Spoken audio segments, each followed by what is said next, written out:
terus juga tadi HACCP yang utamanya kan adalah bagaimana kalian itu datang ke catering, terus kalian tuh mengetahui nih alur di catering itu seperti apa. Jadi ketika kalian misalnya tuh udah masuk ke catering, di situ kalian udah nggak bingung lagi mau ngapain gitu. Misalnya kalian kan biasanya juga diperbantukan gitu ya kalian oleh catering itu. Misalkan kalian nih bantuin motong-motong, oh kalian nih bantuin nih ngiris-ngiris, kalian bantuin nih pemorsian dan yang lainnya. Nah di situ itu bukan hanya kalian melakukan pekerjaan itu aja, tapi kalian juga mencatat sih apa yang terjadi, apa yang kalian temui gitu ya, apa yang kalian lihat dari kegiatan di catering tersebut. Karena ini berkaitan, oke kita buka sih laporannya dulu deh ya. Jadi untuk teknis pelaporan itu, jadi nanti teman-teman itu kan ini tuh sedikit berbeda dengan kakak kelasnya. Jadi kalau kakak kelas kalian itu apa ada laporan MAGK dan MSPM ya. Nah kalau kalian kan sekarang MAGK itu sudah termasuk MSPM yang ada di rumah sakit yang hanya 1 minggu. Mungkin nanti di MAGK itu akan dijelaskan lagi bagaimananya. Jadi eh, laporan output dari magang yang akan ada di rumah sakit dan di catering itu, jadi nanti ada dua, jadi laporan rumah sakit dan laporan catering. Nah, seperti biasa, kalau laporan catering itu sama aja dengan laporan lainnya, mengikuti format panduan penulisan tugas akhir. Nanti sampulnya itu berwarna hijau, dilaminating, ukuran A4, berisi judul, tempat, waktu magang, nama, NIM, program studi, fakultas, dan universitas. Nanti ada juga contohnya di panduan, teman-teman nanti bisa lihat ada halaman pengesahan dan laporannya hanya satu untuk yang catering. Dan nanti juga akan dibuat laporan akhirnya dirangkap dua, soft copy-nya nanti dikumpulkan menjadi satu kelompok diupload ke JIX.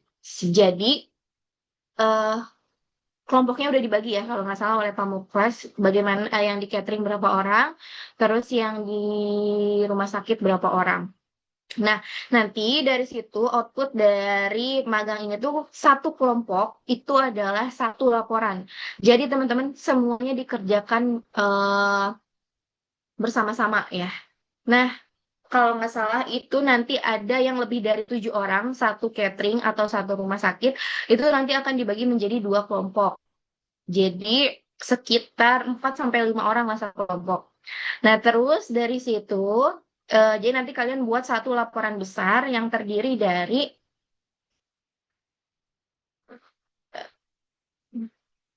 nih, yang terdiri dari cover, halaman pengesahan, kata pengantar, daftar isi, daftar tabel, daftar gambar, daftar lampiran, pendahuluan, hasil pembahasan, kesimpulan, dan daftar pustaka. Nah, eh ini terkait si HACCP itu ada sebenarnya tadi udah ditunjukkan ya sama Bu Fatma gitu ya untuk formatnya. Jadi HACCP itu kadang dulu itu di rumah sakit itu berbeda-beda tergantung kebutuhan si rumah sakitnya. Nah kalau ini kalau misalnya mereka tidak punya aturan khusus si cateringnya, berarti mengikuti format dari kita saja. Ada jadi format HACCP itu seperti yang tadi Bu Fatma tunjukkan, jadi mulai dari formulir 1 sampai formulir akhir, itu seperti apa nanti formatnya juga saya tunjukkan. Nah, kalau HACCP itu tuh terpisah, maaf ini tuh belum diedit ya.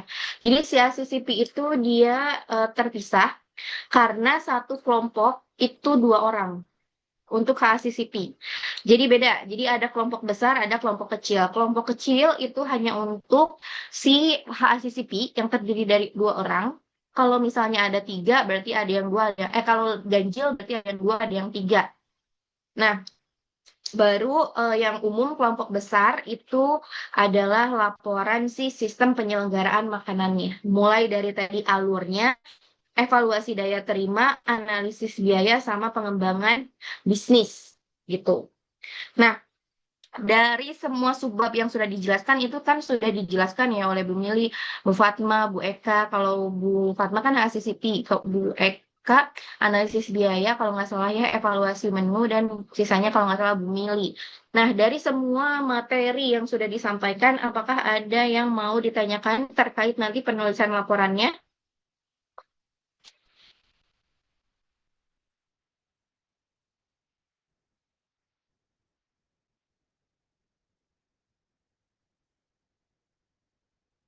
Ada yang mau ditanyakan dulu? Sudah paham? Ibu izin bertanya, Bu. Boleh. Izin konfirmasi aja, Bu. Berarti kalau misalnya saya tuh kan satu catering, satu, kalau misalnya satu catering 5 orang, berarti satu laporan, tapi di dalamnya ada 2 dokumen HACCP ya, Bu? Ya, betul.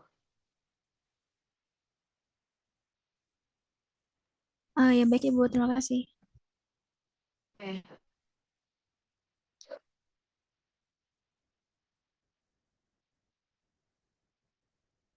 Terkait materi sudah cukup jelas untuk alur, higien sanitasi, evaluasi daya terima, analisis biaya, HACCP. Sudah? Oke, kalau sudah, em, nanti coba akan saya review sedikit untuk materinya ya. Karena nanti di akhir juga ada post test terkait apa namanya materi yang sudah disampaikan. Tadi udah dijelasin ya. Nah, ini untuk penulisan sebenarnya sama dengan pedoman penulisan karya ilmiah. Udah, udah ya. Masih. Nah, mungkin ini saja untuk evaluasi. Jadi teman-teman, proporsi nilai terbesar yang diberikan itu adalah nilai dari pembimbing magang, yaitu sebanyak 75%. Itu terdiri dari absensi, hard skill, soft skill, presentasi, dan laporan. Sisanya 25% itu dari dosen pembimbing. Oke. Dari sini ada yang mau ditanyakan juga terkait evaluasinya, kita buka si file pedomannya aja ya.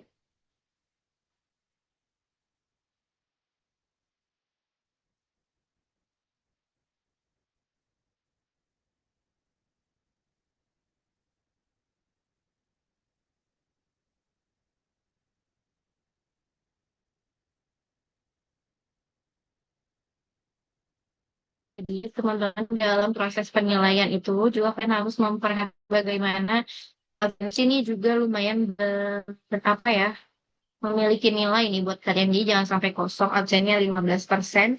Hard skill, soft skill tuh 25. Apa itu hard skill dan soft skill?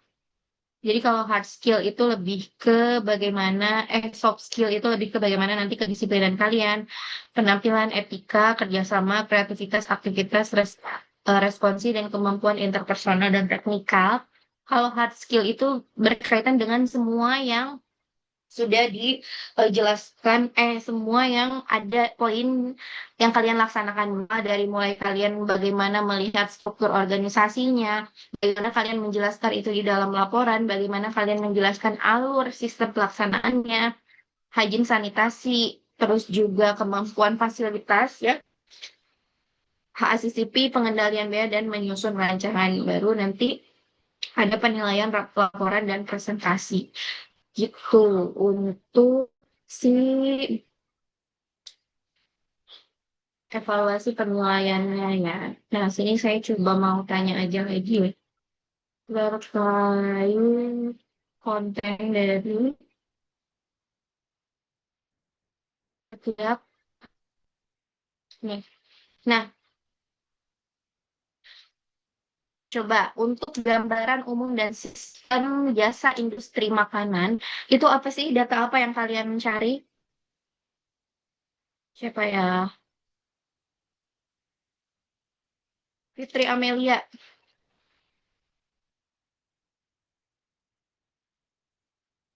Fitri Amelia.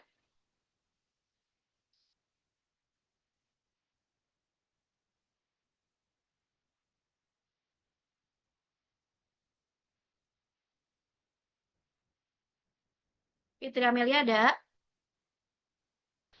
Ayo pada kemana? Aku siapa yang mau menjawab? Lula, Lula. Iya, Ibu. Nah, coba dari gambaran umum sistem industri jasa makanan catering nih, bagian pembahasan ini apa sih yang kamu apa ya tangkap? Kamu akan memperhatikan apa di lapangan untuk mengisi si gambaran umum sistem industri ini?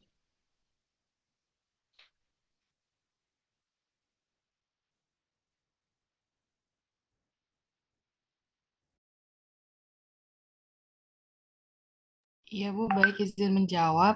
Eh, kita bakal menggambarkan keseluruhan alurnya, mulai dari strukturnya, terus juga karakteristik industrinya gimana. Biasanya tuh mungkin dari definisi, mungkin dan ruang lingkup cateringnya itu bagaimana, lalu juga jenisnya bagaimana, lalu karakteristik industri catering itu gimana, skala usahanya gimana, lalu sistem operasionalnya, mulai dari perencanaan menu, pengadaan bahan, seperti yang tadi sudah dijelaskan di awal, terkait dengan tahapannya, kemudian juga mungkin dari SDM-nya terkait dengan organisasi ya, dari juru masak, food handler, dan lain-lain. Begitu, Ibu.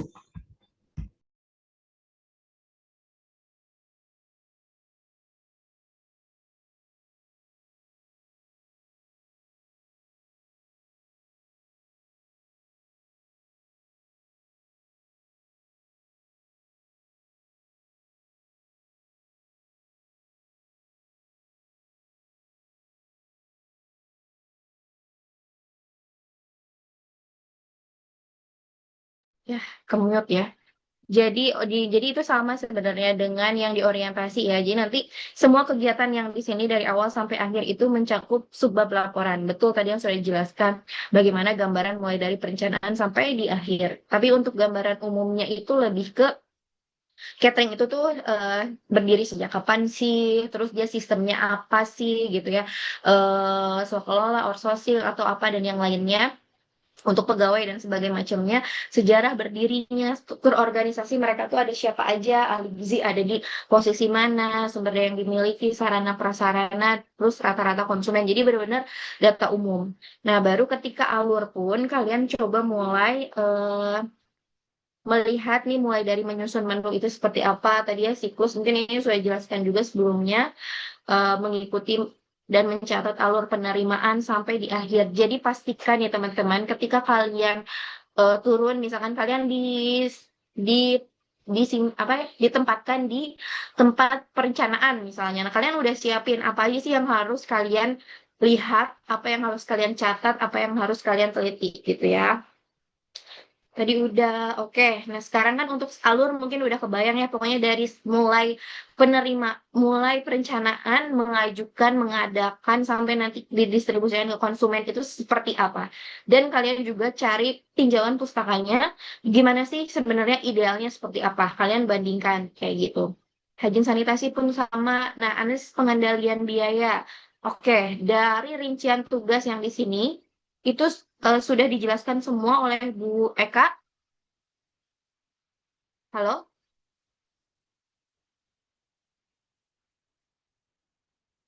terdengar suara saya kan ya? Dengar, iya Bu, sudah Oke, dijelaskan Bu Eka. oke, coba apa itu food cost, non food cost, overhead cost, labor cost? Apa itu? Coba boleh dijelaskan siapa ya? Hmm, Aura Putri.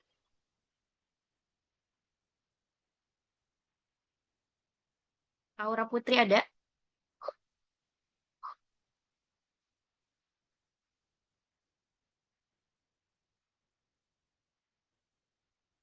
Ini kayaknya pada berkurang ya pesertanya. Atau siapa ya?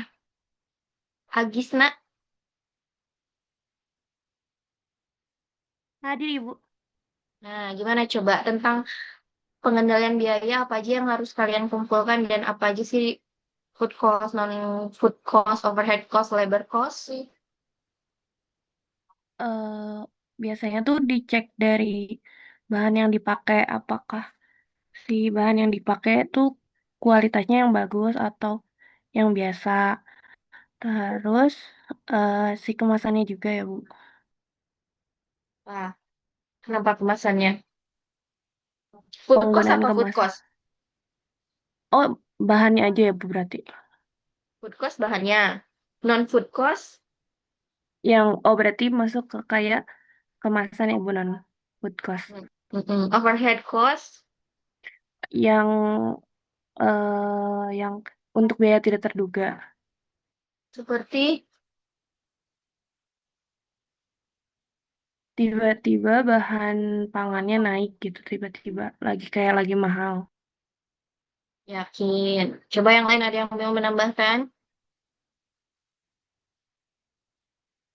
Mungkin izin menambahkan Bu terkait overhead cost itu seperti tiba-tiba biaya sewa yang naik atau misalnya ada kerusakan pangan di tengah jalan. Yang lain ada lagi?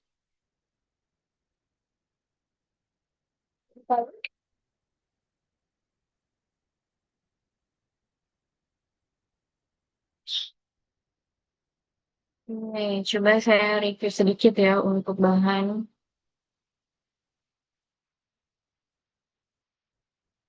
Oke.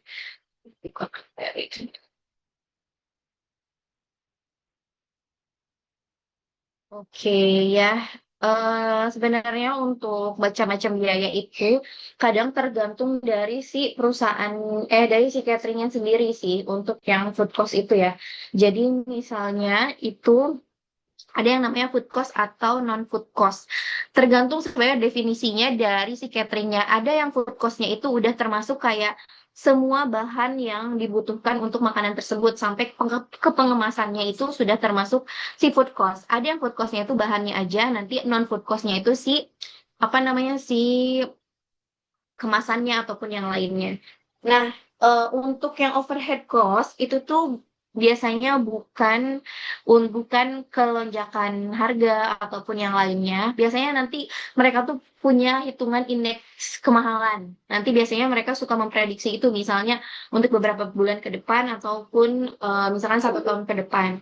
Nah, itu tergantung bagaimana mereka merencanakan biayanya. Tapi kalau misalkan labor cost itu kan kayak pegawai, gaji, pakaian, seragam, THR, sampai biaya cuci seragam misalnya di situ juga termasuk manpower. Tapi kalau overhead itu kayak sewa tempat, listrik gitu, asuransi. Nah, itu termasuk si overhead cost ya, teman-teman. Jadi nanti silakan kalian dibaca lagi materinya dari Bu Eka ataupun kalian buka tinjauan pustaka kembali terkait macam-macam biaya karena ini lumayan eh, penting untuk kalian ketahui. Jadi jangan karena kalian akan menghitung laba rugi atau break even point.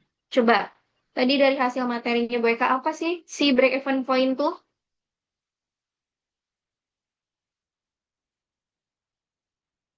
Apa ini yang mau menjelaskan? Yang cowok nih. Hmm, Rangga, ada Rangga? Ibu maaf, tadi pas Ibu Eka ngejelasin saya kurang memahami Bu karena kecepatan ngomongnya Ibu. Oke. Yang lain, ada yang sudah memahami? Zikri,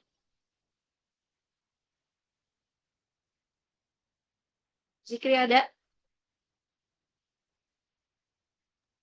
Mana? Ada Ibu. Gimana? Ini sih Bu, kalau yang tadi itu kayaknya kalau menghitung break even point itu kayak dia tuh mm, total pendapatan dari hasil penjualan itu beda sama total biaya produksinya gitu. Tapi nggak tahu Ibu. Oke. Gini, jadi untuk kalau alur mah kebayang lah ya gimana alur kalian di sana. Nah, karena kalau analisis pengadilan biaya itu kan kalian harus nanya-nanya nih ke cateringnya apa sih biaya dan segala macam. Intinya kalian itu melihat nih sebenarnya mereka tuh rugi apa untung sih gitu. Nah, terus dari rugi atau untung itu kalian tuh bisa menghitung break even point-nya ini lebih ke sebenarnya supaya perusahaan ini tuh nggak rugi, mereka harus jual berapa sih gitu. Inti utamanya seperti itu.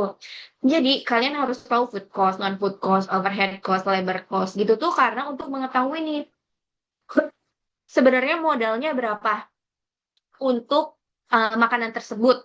Jadi misalkan food cost-nya tuh berapa sih harga jualnya nanti berapa. Itu nanti dianalisis laba rugi. Mungkin nanti bisa dikonsulkan lagi lebih lanjut ya dengan pembimbing kalian masing-masing. Tapi intinya kalian tuh bisa tahu nih dari data-data yang ada sebenarnya pemasukan mereka sama pengeluaran mereka tuh apa aja. Nanti kalian hitung laba ruginya tuh berapa. Oh ternyata misalkan Bu catering ini tuh sebenarnya merugi. Jadi mereka dapat support suntikan terus nih dari yang punyanya gitu. Jadi selama ini tuh mereka belum sampai di tahap untung misalnya. Jadi kalian harus benar-benar tahu apa namanya berapa pemasukan mereka, berapa pengeluaran mereka. Dan terus di situ tuh ada yang namanya HPP. Nanti itu laba rugi tuh di situ kalian memahami itu juga. Jadi kalian tuh tahu sebenarnya keuntungan mereka tuh berapa persen sih. Coba ada yang masih ingat nggak? Sebenarnya ideal profit untuk jasa penyelenggaraan makanan komersil tuh berapa?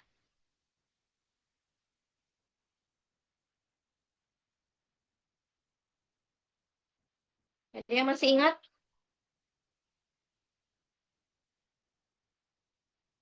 Berapa persen dia tebak-tebak? 20 Ibu. 15%. 20, tadi ada 20 sampai 25%. 30 Ibu.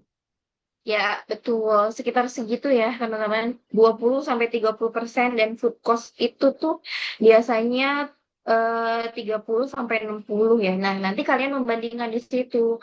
Jadi kadang nih ada beberapa catering itu yang misalnya mereka tuh ngambil untungnya kecil. Nah, nanti kalian bisa kelihatan di break even point-nya. Jadi misalnya mereka tuh bisa untung kalau jual kuantitasnya tuh banyak. Misal kayak misalnya tuh si mie gacoan nih. Mie gacoan itu kan dia jual murah ya si makanannya. Tapi kalau kalian hitung break even point-nya, pasti jumlah porsi yang keluar, minimal porsi yang terjual itu harus banyak juga. Atau misalnya mereka menekan biaya gaji karyawannya kayak gitu. Nah, itulah tujuan kalian melakukan analisis pengendalian biaya. Kayak gitu ya. Jadi agak kebayang ya tentang pengendalian biaya. Jadi kalian harus mengetahui bagaimana pembiayaan mereka, pemasukan, pengeluaran, dan pada akhirnya kalian bisa menghitung break even point-nya itu. Oke, nanti mungkin udah dijelaskan sebelumnya dan nanti bisa konsul lebih lanjut lagi dengan pembimbing lapang masing-masing ya. Terus yang HACCP tadi udah ya. Coba kalau yang bisnis, coba gimana kalian memahami pengendalian bisnis? Penyusunan pengendalian bisnis, penyusunan perencanaan pengembangan bisnis. Apa yang akan kalian lakukan pertama kali untuk menyusun atau untuk menganalisis bisnis ini?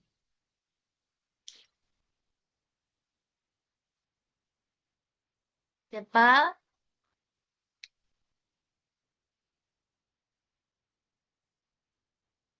Harus melakukan riset pasar itu dan menentukan target. Ya, betul. Salah satunya ada lagi. Lalu diperhatikan tentang inovasi menu dan juga produk.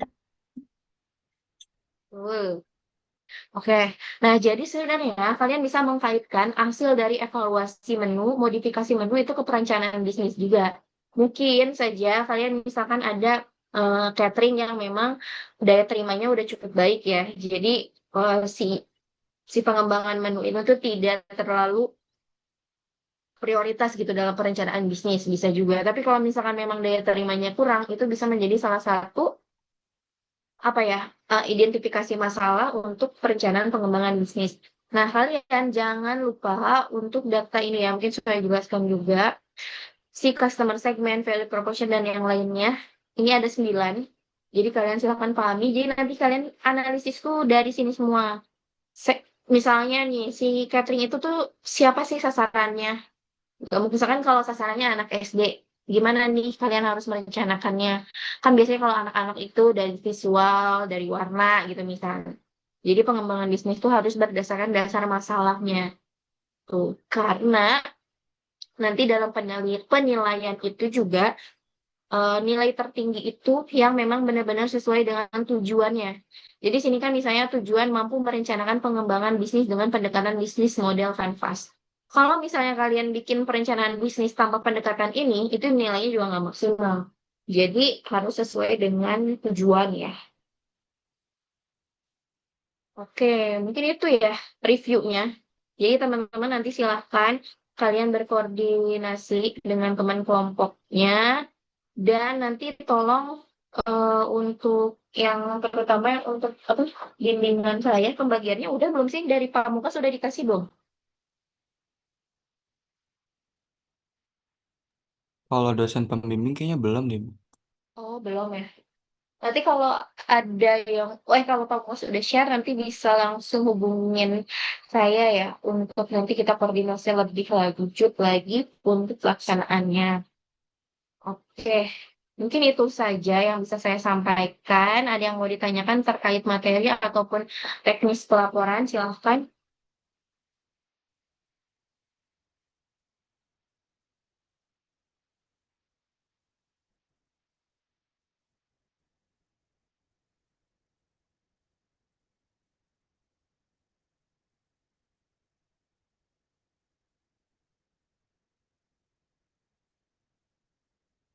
Folder. Laporannya terpisah seperti ini. Dia nanti ada terdiri dari 2 orang. Nama Catherine, jenis produk tadi yang udah dijelaskan ya. Jadi langsung ke dokumen hasil CV seperti ini dari formulir 1 sampai formulir 4. Ya, ya sampai formulir 12. Nanti formatnya juga akan dikasihkan beserta panduannya.